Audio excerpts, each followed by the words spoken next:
ত্রয়োদশ জাতীয় সংসদ নির্বাচন ও গণভোট আগামী ফেব্রুয়ারির দ্বিতীয় সপ্তাহেই অনুষ্ঠিত হতে পারে। মঙ্গলবার তিনি ভোটের সম্ভাব্য সময়সূচি সম্পর্কে ইঙ্গিত দেন।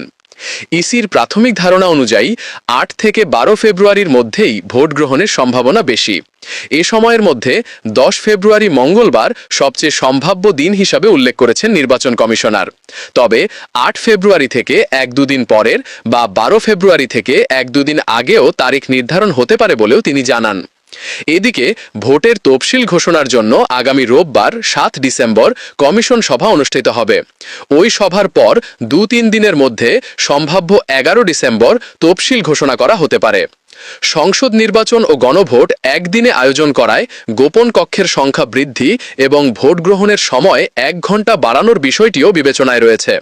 সকাল ৮টার পরিবর্তে ৭:৩০ থেকে শুরু করে বিকেল ৪টার পরিবর্তে ৪:৩০ পর্যন্ত ভোট গ্রহণ চালানোর প্রস্তাব কমিশন বিবেচনা করছে। ইসি আনোয়ারুল ইসলাম বলেন, একই দিনে দুটি ভোট হওয়ায় কিছু ব্যবস্থা বাড়ানো জরুরি, তাই সময় ও সুবিধাসমূহ বাড়ানোর দিকেই ভাবছি।